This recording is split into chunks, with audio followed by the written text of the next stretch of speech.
I gotta ask you, who's the biggest brand in streetwear? Supreme?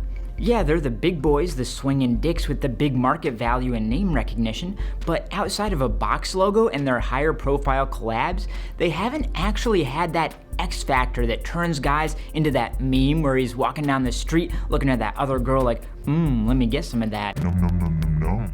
And didn't you hear? They sold out to the dudes who own the North Face and Timberland. They're not underground, they're done. If I ever catch any of y'all wearing Supreme ever again, you're dead to me. Posers who have no idea what's cool, okay? If I catch you wearing Supreme, it means you're scum, lower than garbage, worthless as a human and a son and or daughter, okay? I'm just kidding. Calling brands dead is dead. Just like what you like, don't listen to anyone else. But even so, I don't think they have the pop that they used to. So who took their spot at the top? And no, I wasn't trying to rhyme on purpose because this video is about a rapper's brand, although that is a good idea, just not for me. My version of that video would be like, my name's Low Luxury, I'm here to say, Cactus Jack is here to stay. So we're just not gonna go there. Yeezy could have easily claimed the crown a couple years back, but their new silhouettes resell below retail half the time, and when that happens, the hypebeasts start losing their minds faster than they do when High Snobiety posts anything pro-LGBTQ. Really though, find High Snob's post about Tom of Finland on Instagram. I would love to make an entire video making fun of the homophobic comments on there. Okay, just one. You can tell from the comments how many of y'all DL pop boners to this laughing emoji. Okay, sorry, had to do it. Moving on. And back to Yeezy. There are only so many colorways of the 350 you can put out before the market's so saturated that everyone who wants a pair already has them. The joke back in the day was that Yeezys looked like prison shoes, but there are literally so many 350s out there now that I wouldn't be surprised if there were hella prisoners out there actually wearing them. They're probably like typical contraband at this point. Like you can trade a pair of Yeezys behind bars for a can of Axe body spray or 2 Nutter Butters, your choice. Who else is there? Comme des Garçons? I mean, they have a sneaker that I think still looks great, but the cool kids make fun of now. Their shirts have been dropping in value at resale consistently. It's just kind of played out. I guess it's too fun and quirky for the cool kids. They want skulls and crosses and black t-shirts, and they want to listen to Motorhead, a band they'd never heard of before because they were too busy watching high school girls twerk on TikTok. Basically what I'm saying is they want chrome hearts now. What's left in the modern streetwear scene is an amalgam of smaller brands that all have slices of the pie, but aren't big boys in their own right at all. You know, Chinatown Market, Pleasures, Brain Dead, and so on. It's like the Neapolitan of pies. Like, you got a pie, but it's pumpkin, apple, and cherry. You can decide which brand's which flavor. Comment below. Man, I am so good at increasing engagement. I'll be at 1,000 subs in no time. So I'm gonna make a bold statement here. The current biggest brand in streetwear is Cactus Jack, Travis Scott's company. So the real question then is, do they deserve to be? But before we get going, I ask you to subscribe to the channel. If you like this video, or even if you don't, the videos are only going to get better. So even if you hate this one, you can subscribe and you'll like the future ones. I promise you, it doesn't cost you anything. Just check it out, click that button below, and I thank you dearly. Cactus Jack is kind of a weird one for me. I think Travis Scott is a good but not great rapper, and it kind of confuses me how he was able to just dominate the streetwear scene so effortlessly. He's like the lead in a romantic comedy, and he just rolled into the airport as his girlfriend was gonna leave for Europe, and he kisses her and everyone starts slow clapping and it turns into fast clapping and then they're all cheering for some reason, except, you know, with sneakers and shit. It's a pretty wild juxtaposition with Kanye West, who had to drag everyone kicking and screaming into his vision. People laughed at him. He couldn't get a job in fashion, he had to intern at Fendi to get any credit at all, and even then, he wasn't taken seriously. Nike had a potential golden goose in him, and they just ended up egging a couple cars with him, no real effort put in on their part. Honestly, that's a really sad image, just Kanye spitting eggs out of his goose cooter and Nike's just throwing them at passing Hyundais. Yeah, I'm a weird dude and I use weird metaphors, get over it. Kanye failed so many times and pushed until finally he succeeded out of sheer force of will and built an empire out of it. But people fought him every single step of the way. Even now, people ridicule him every time he comes out with a weird new design or silhouette. But suddenly, a year later, no one can get enough. Yeezy slides, bro, they look like fucking Crocs. Kanye has lost it, dude. He's done. And then, 9 months later, I'm getting comments on my Yeezy slide video from kids crying like, Bro, where did you get these? I can't find a pair anywhere. Also, I really love Crocs now, too. So all of that is to say, it has to kind of grate on him that Travis Scott was able to just come in and just get it done. Or should I say, just do it. Because he collaborates with Nike. That's a spoiler, I'm sorry, just explaining the joke, you know? But it's wild to think about how quickly it all happened for him. Cactus Jack was only born in 2017, and even then it wasn't a streetwear brand, it was just his little imprint record label. But for the full Cactus Jack story, and to understand why it blew up so easily, we've got to go back a bit further. And then when I'm editing, I'll put in like one of those wavy flashback transitions like The first big merch release Travis Scott did was a set of tour tees designed by the collective Bin Trill. This is super important because it actually ended up being a stamp of approval from a group of people who would go on to basically own the intersection of streetwear and luxury fashion. No one's allowed to cross this intersection. The Bin Trill guys own it. Go over there to the Rockaware and Fubu Urbanwear intersection. No one's guarded that one in years. Bin Trill included a bunch of creatives, the most noteworthy being Virgil Abloh, Matthew M. Williams, and Heron Preston. Between those guys, they run the Heron Preston brand, Off-White, Louis Vuitton, Alix, and Givenchy. That's billions and billions of dollars right there alone. And it all came from a brand called Bin Trill, maybe the worst name of all time. So Travis getting these guys to co-sign him with a merch release was actually a pretty big deal in retrospect. It's like these guys are the 5 families in the New York Mafia, and they're making Travis a made man, and now he's allowed to like scalp people freely or whatever. I don't know what Mafia guys do. The merch itself was like a prototypical mashup of Virgil and Heron's styles. Heron's camo prints mixed with Virgil's bold text made for some solid tees. The next big streetwear milestone for Scott came in 2015 when he was tapped to do a collaborative t-shirt for Bape, part of a series with other artists like Virgil, Big Sean, and Pusha T. The design of this one was pretty dumb to me. A flaming Bape head and barbed wire around the text isn't the most inspired choice to me, but there's no doubting that a Bape collab is a huge step if you're trying to get legitimized within streetwear. I mean, when you actually think about it, Bape is like a Japanese Jared Leto getting into bed with every young thing who's just starting to make something of themselves, but it still has cachet for whatever reason. So Travis Scott ended up on a prestigious list of people who have worked with the bathing apes such as Popeye, Nanoblock, PUBG, Jurassic World, and Pokemon. I'd feel a little weird about getting the Minions sloppy seconds, but I'm sure the payout would help me sleep a little better at night too. In 2016, he teamed up with the underground brand Maharishi for a collection of Western workwear-inspired pieces. These ones are also a miss in my book and bore the hell out of me, but it's an important step in fleshing out the rodeo kind of cowboy aesthetic that Scott occasionally dabbles in. I mean, he's no Lil Nas X, but it's definitely a clear part of his overall style. Coming soon, Sicko Mode 6 featuring Billy Ray Cyrus. The next year, 2017, was a big fucking year for Travis Scott. As we already mentioned, it's the year he officially launched Cactus Jack, although at the time it was far from clear the behemoth it would become. But Scott himself made a number of steps that in hindsight made it clear he was going to do big things in fashion. First, he teamed up with Helmut Lang for a really sizable collection. Now, for the hypebeasts out there, this may not seem as big as something like a Bape collab, but in many ways it was far more important. You see, Helmut Lang is a capital F fashion brand, like luxury runway fashion, like cocaine at a Venetian rave fashion. This was a new world for Travis Scott to break into, and a new set of people who were seeing him as a designer rather than just a rapper. It also helps that Helmut Lang has been incorporating classic streetwear elements like graphics long before it was cool in the high fashion scene. What is that disgusting garment that Model S is sporting? A teed short, you say? Oh, t-shirt, my apologies. And what is that on it? A lithographic telephoto? Horrifying. So this led to a really great collection featuring everything from t-shirts to parkas, jackets, jeans, and even sneakers. Was this Scott's first sneaker ever? Baby boy Travis' first footwear? Based on my research, I think it is, and that alone is a big fucking deal.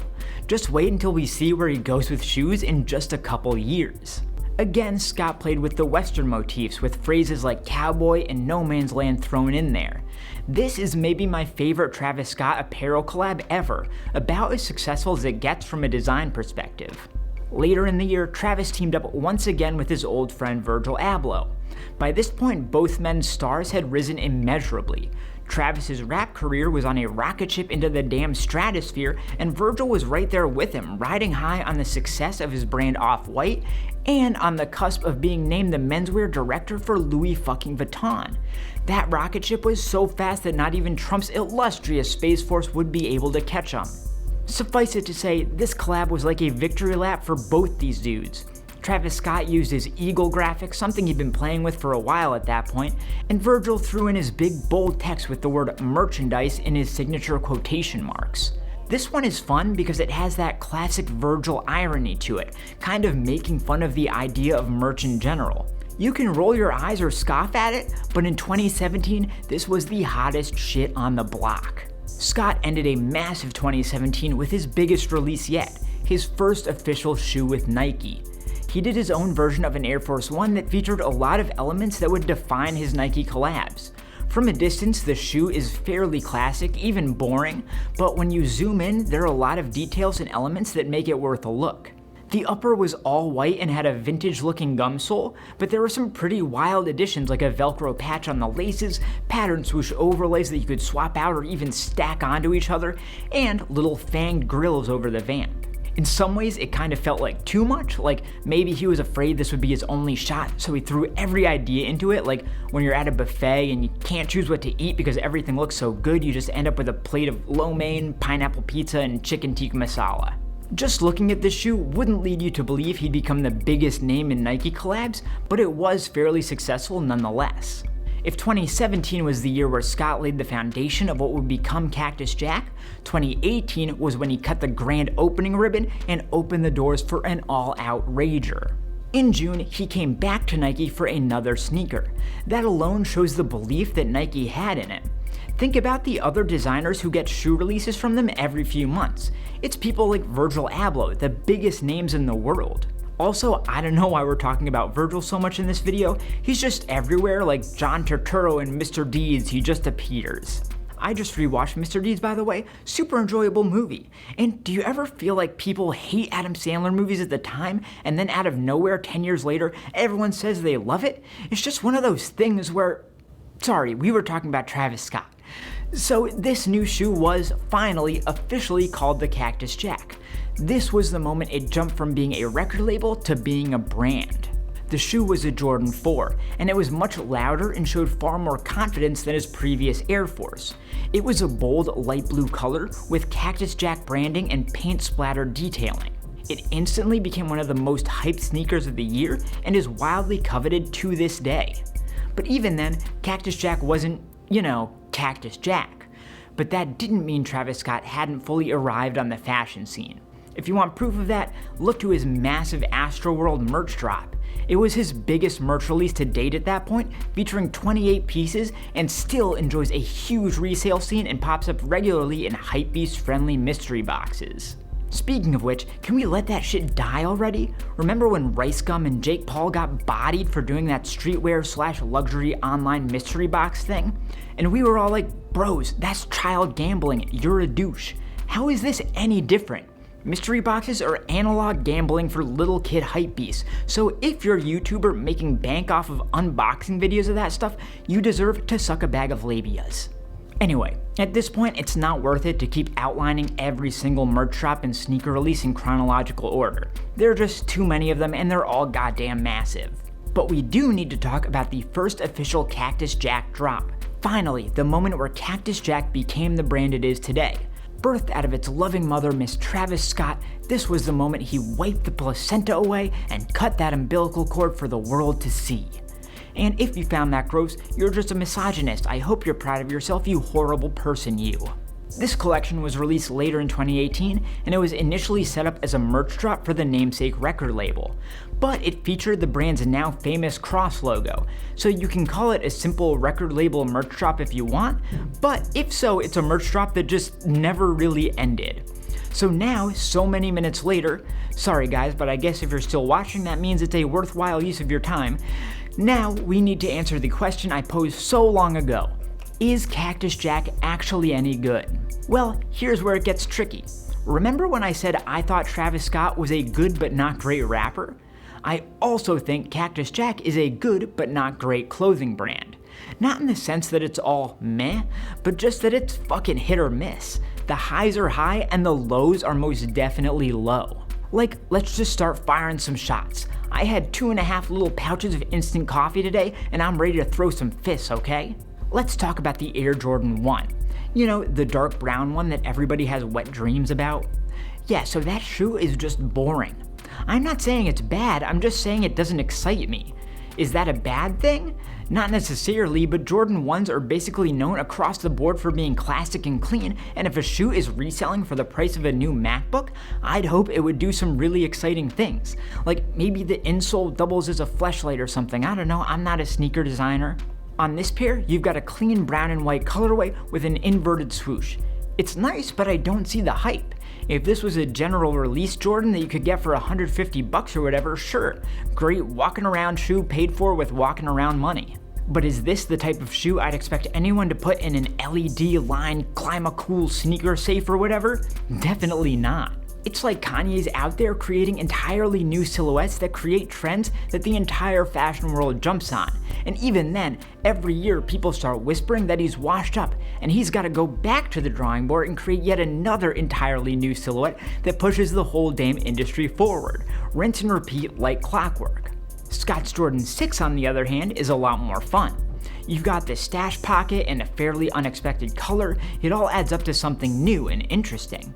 Like, if I had that, I could put my instant coffee packets in that pocket and just get wired whenever I like. It'd be a great time. As time goes on though, I really do think he's hit his stride in the sneaker game. The 2019 Air Force is fucking wild in the best way. The earthy patchwork uppers, the Cactus Jack branding, the lace cover, it's just an out there shoe that doesn't look like anything else on the market. Like, this is what I'd want a Borderlands Air Force to look like, if video game shoe collabs were actually ever any good. Like, there's a pair of Nintendo Vans that look like a bad batch of Molly, my god. My favorite Travis Scott shoe though, is one that a lot of other people rate way less highly. I'm personally partial to his Air Max 270. Just the shape of it and all the little choices add up to something special. The intentionally degraded sole is amazing and complements the cream upper perfectly. Then you've got some polar fleece in there for some reason, I don't know, maybe Travi gets cold feeties. It's just a lot of weird elements that add up to a coherent whole, which is exactly what I want out of a hyped sneaker. But then you've got stuff like the clothing drop that went along with that shoe, the Cactus Trails collection. That drop was really uninspired. It looked a lot like the random vintage outdoors tees I flip past every weekend on the racks of my local thrift store, like a t-shirt for the 1997 annual Springfield, New Hampshire downhill mountain biking meet or something. And that brings me to a larger point about the apparel. It just doesn't always have the pop that you'd expect out of the biggest streetwear brand on the planet. There are continued motifs like the Western stuff, the eagles, things like that, but I don't see a coherent design language. In that way, it really is more like a set of disparate merch drops than it is a true fashion line, and I guess that's what some people want. I can't argue that there's variety to it. But unless you see the logo, there's nothing you can point to in any Cactus Jack stuff that makes you say, oh, that is signature Cactus Jack right there. It sometimes feels more like a simple merch tee you grab, like if you're on your way out of a Louis CK concert at the Comcast Center and you see a Louis shirt at the merch booth and think, yeah, I'll grab that to commemorate a fun night spent with good friends, and you take it home and then it comes out that Mr. CK likes to whip his willy out in front of unwilling women, and then every time you open your t-shirt drawer, you see his face, until finally you get fed up with seeing his Johnson Jerkin mug every morning and toss it in the dumpster, as I'm sure we all have experienced, I'm sure. So if you think of Virgil with his quotation marks or his arrows, Matthew M. Williams with his roller coaster buckles, Heron Preston with his, well, herons, they have a clear point of view. All of these guys are creating art within clothing in their own way. I just don't see that same artistry out of Travis. There's a big but coming though, and it's one you might not expect. That but is, I think the big collabs are when he's at his best. Because he lacks a design signature of his own, he can take the trademarks and calling cards of these other brands and just amp them up in a way that no one else could, because they'd be trying to find a middle ground with their own vision. Instead, Travis is like, fuck my vision, I'm gonna make a Big McNugget pillow. And even though some people hate it, I admire the hell out of it. Since I just mentioned it already, let's get into that McDonald's collab, because I think this really backs up my point. The most Travis Scott looking pieces from the collection were by far the weakest, while the most McDonald's looking ones were the best. A full-on Ronald McDonald meets Mr. Rogers cardigan, hot fucking fire. The mustard slippers, they can gray poop on my chest any day. Dipping a nug in a radioactive green condiment? Let me get a friggin' bite. But then Alive at Utopia Cactus Jack crewneck? Boring as hell. Same goes for the Please Order Here tee. It just lacks any life. It feels like merch, something you'd pick up on your way out of the arena just as a little souvenir. Oh, sorry, Louis PTSD coming on. Sorry, I need a sec. The exact same thing applies to his team up with Sony for the PlayStation. Stuff like the t-shirt with the headset on it are just a huge nothing burger. That's a callback to the last part about McDonald's. Get it?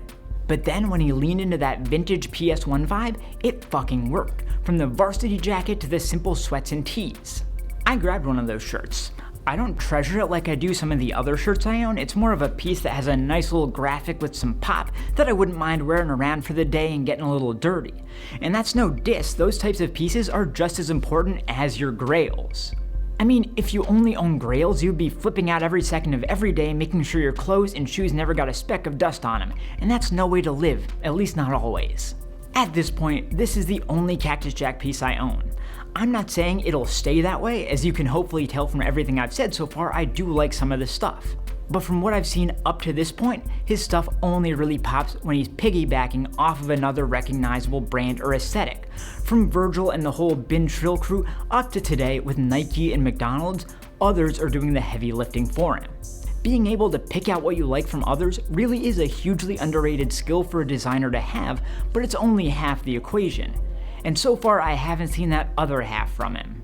Anyway, let me know in the comments what you think about Travis Scott and Cactus Jack. Have I been unfair, or am I too forgiving? I want to know what you think. And make sure you watch this other video on screen here, like this video, subscribe to my channel, and I'll see you next time.